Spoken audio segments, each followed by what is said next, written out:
Hey parents and coaches, are your kids using the right glove? The most important skill for youth athletes to learn is how to play proper catch. The problem is, most youth gloves are made with bad leather and are too big for small hands. They actually make it harder to play catch. That's why former Major League Baseball shortstop Kevin Smith created Cali gloves. Cali gloves are crafted from 100% Japanese kip leather and are the perfect size for kids. All Cali gloves come with palm slits, finger loops, and elastic wrist lacing that encourage proper hand placement, the right closing patterns, and give kids more confidence to go make plays. Cali gloves even allow parents to break in the glove without stretching out the fit. It's the glove Kevin wishes he had growing up, and the glove all his teammates want for their kids. Visit caligloves.com to learn more and help your kids play better catch. That's Cali Gloves, K-A-L-I gloves.com. Welcome to this week's edition of In the Clubhouse with EMD Baseball. I'm Andy Kirikides, joined by my wonderful co-host, Mr. Keith Glasser. How we doing? Great. How are you? Good. We recently released a podcast about why it's difficult to evaluate high school hitters. So kind of on the same wavelength, we're going to talk about why it's much easier to evaluate high school pitchers than it is to evaluate high school hitters. And for me, if I was going to try to sum this up really quickly before we talk about it, I think it comes down to data and video. I think it is significantly easier to paint a very high quality picture of whether a kid's stuff is good enough in the present moment, and the other pieces of the projectability puzzle I think are much easier to project now, because I think we've at least in some way, shape, or form have unlocked the code of being able to get guys to throw harder. But with the development of TrackMan, with the quality of video and the ease of which video can be taken, as well as just the general data that's accessible for high school players these days, whether it's pitch counts, strike percentages, all that kind of good stuff. When you compile that all together, I think it's significantly easier to make an informed decision on a high school pitcher than it is to do it with a high school hitter these days. So I'll start us off there and kick it over to you for some thoughts. Yeah, I think the data is probably the easiest thing in today's world. Stuff that was not accessible 15, 20 years ago is readily accessible. I think the other part of it too is that the data kind of confirms what guys like us who coached for so long kind of anecdotally knew, right? Like, you knew certain things in the recruiting world of watching pitchers that, like, hey, you know, the velo's not there, but he spins a breaking ball at a high rate, and it's firm and it's hard and it moves. Like the velo's in there eventually. You know, I think those things start to, like, it confirms what we kind of already knew. But I think the data also kind of extrapolates out the, you know, outlier pitches, things that guys can do that are a little bit different than other people. You know, if it's a changeup or a curveball or a slider, things like that coaches are looking for to kind of say, like, that's an outlier pitch that I can play at our level. And the data supports that way more than it ever has before. You know, but it's, you know, I think the other thing, and it's not just the data for the arms at the high school level. I think that it's a lot easier at the college level to look and say, like, okay, we have a massive amount of data where we can go to of guys that we've recruited, and this is where they were when they came in. This is where they were after 4 years. We can kind of, I'm not saying you're going to recruit the same type of guy, but guys that kind of fit this mold in our program that we can continue to move on forward to get them better to be this type of player. And this player ended up being a all-conference player. This guy became an All-American. I remember it being this. And I think you have to be a little careful of it. I think you can kind of go down that rabbit hole and be like, well, you know, we're going to recruit Andy Kirikides because he's an outlier slider, and he dominated. Well, not everyone is going to have that slider. So you can kind of recruit the same Andy Kirakidis over and over and over again. And, you know, of the 7 that you recruited, one of them turns out to be the same type of player. You know, so I think you have to be a little bit careful on that standpoint. But for the most part, you know, with the amount of indoor facilities and the TrackMans and the Rapsodos and everything that's out there, the amount of data that you can get on hitter or on pitchers that you're recruiting, you can kind of match it up to guys that are in your program and see the where they're at and where their trajectory looks like based off of their video, how they move, what their arm looks like, the movement of their pitches, things like that. Of like, okay, if they're, you know, vertical break is this or their horizontal break is this, and whatever it is, like you can kind of target types of arms that way, and it becomes a little bit of an easier way to evaluate and recruit those types of players because you have the data to support what it is that you're looking to do. Yeah, those reports are really telling. And to your point, I think one of the big takeaways from what you just said that I think people need to understand is that you have all that information on your own guys. And if you see a high school guy who has similar traits to a guy on your staff that's really good, that's usually a pretty good sign. And I'll add to what I said about the availability of the data and making it easier to evaluate pitchers. I think what it also does, I think it saves time, right? Because you get all that information and you go, that's not a guy that I like for whatever reason it is. Maybe you value certain things from a size, arm slot, release point, all that kind of stuff that gets dialed into the data these days. Maybe there's certain traits that you really value, guys who do certain really things. Maybe there's certain things that you're trying to look for when you're building out your staff. There's some guys who like to make sure they have some diversity of arm slots and different types of breaking balls so they can mix and match in the bullpen and provide different looks. Like the level of detail that staff and coaches go into these days with how they're trying to build a staff is bigger than just let's just take as many good arms as we can. I think it's a little bit more detailed than that. But it saves you time so you can do a deeper dive on the other things that help a guy be really good. The mound presence, the strike throwing ability, the compete factor, the character stuff that you're trying to better understand. So instead of looking at 20 different guys, the data that you get might get you down to 8, and you can do a really good evaluation of those 8 so you can get to the 5 that you're trying to bring in that class. So I think it saves a ton of time, and it's kind of apples to apples. Like if you're 88 to 91 with an 83 mile an hour slider, it doesn't matter your competition in the batter's box. Like that's what you are. Where, we talked about with hitters, one of the hard things to really dive into is, can you handle good pitching? If you're 88 to 91 and you can't get people out, well then, yeah, that's easier to say no to, but it's just a more apples to apples comparison of, what it takes to play at that level from a metrics standpoint.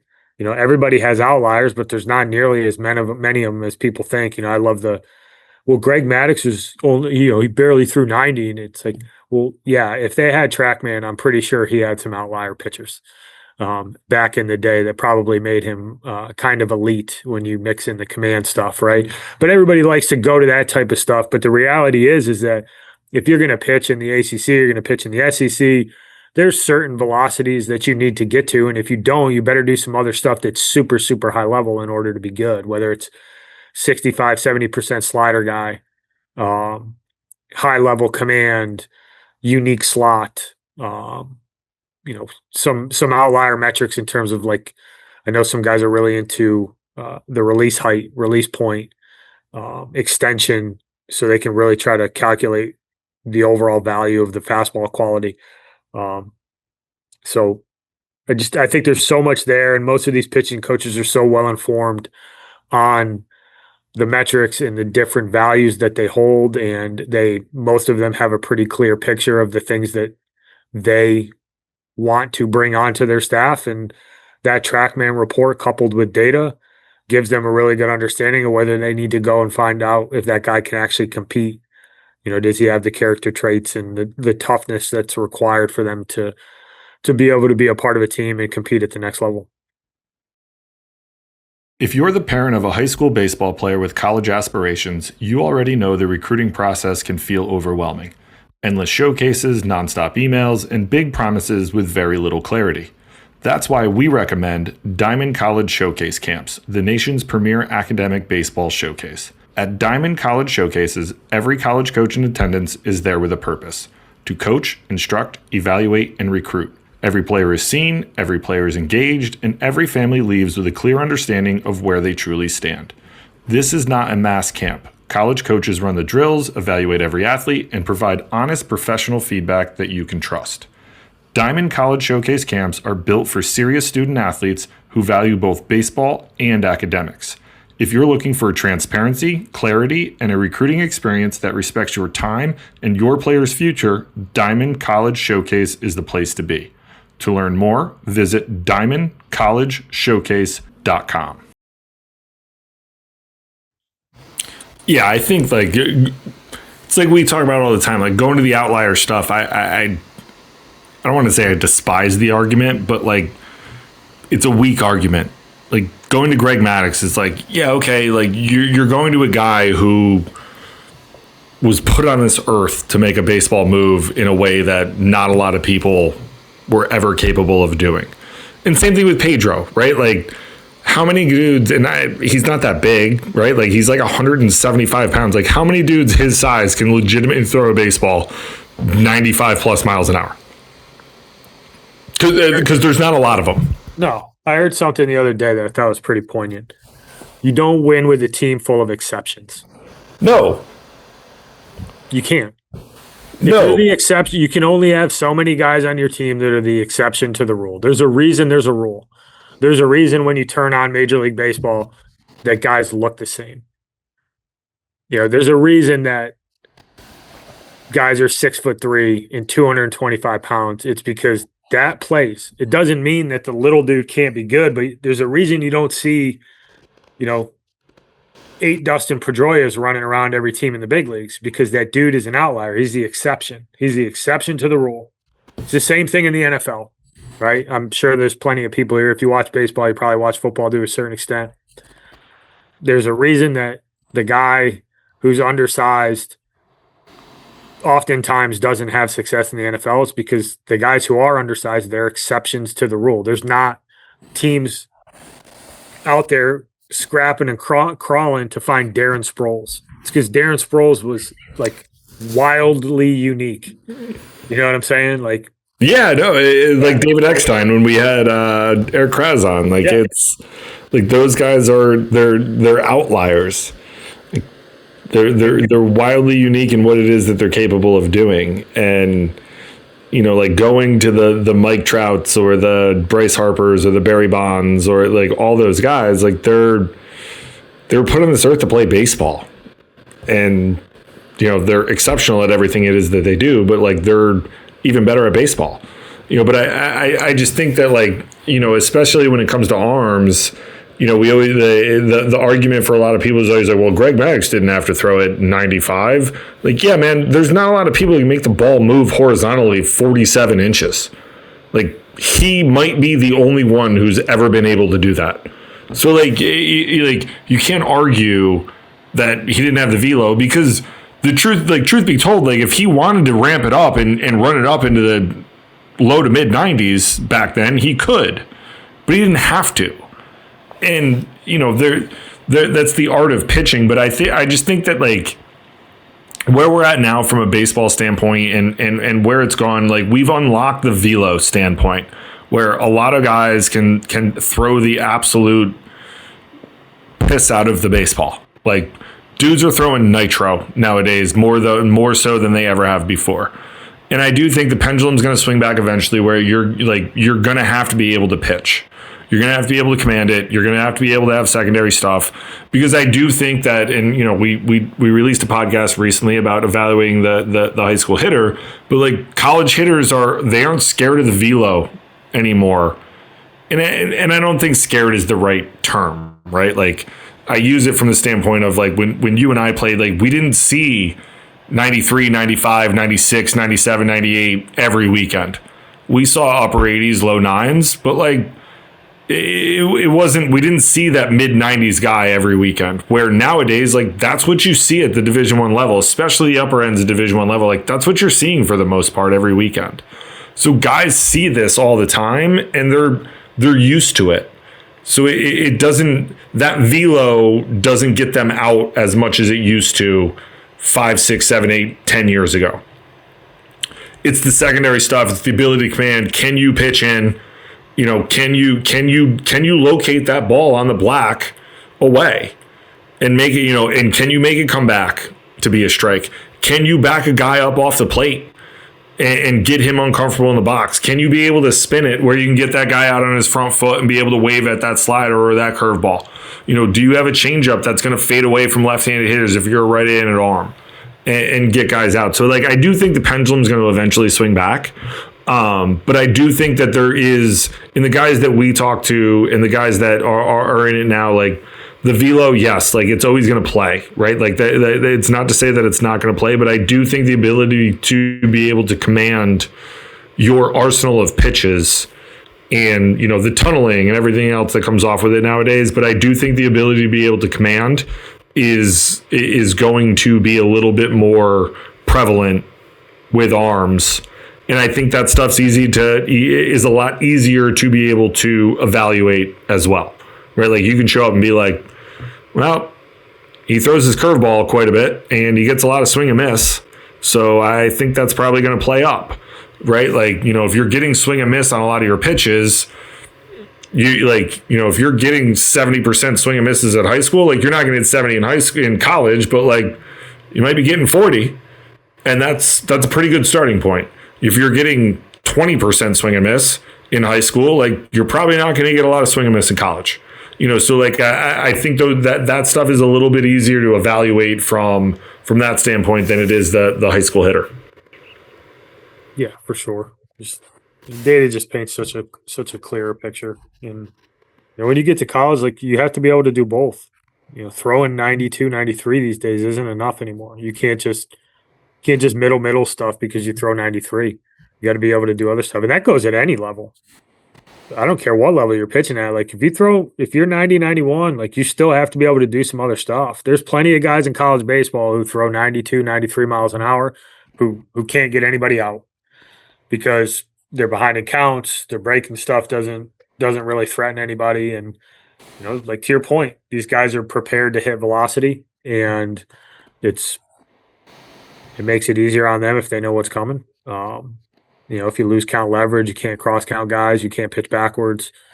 You know, there's so much more to the pitching game, but the amount of data that we have now, you can get way further down the road with a high quality evaluation than you can with a high school hitter. And I think that's kind of the big takeaway here is that it's easier to walk away from a pitcher and feel really confident about your evaluation after one or two times seeing them plus the data than it is watching a hitter take 6 or 8 at bats and make a decision on whether you think he's going to be able to hit at your level. Agreed. All right. Anything else you want to add? No, sir. All right. Well, thank you for listening, everybody. Hopefully you found that informative. Tune in next week. We'll have some more for you. Talk to you then. Thanks, everybody. Thank you for listening this week. If you're watching on YouTube, go ahead and hit that subscribe button and smash that like button for us. Check us out on Apple Podcasts, Google Podcasts, as well as Spotify. You can follow us on Twitter and Instagram at EMD Baseball. If you want to find out what me and Keith do to help families and players navigate the recruiting process, go ahead and check us out on emdbaseball.com. Take a few minutes to check out our new online academy. I promise you'll get some good information out of that. Thanks again for listening. Check in with you next week.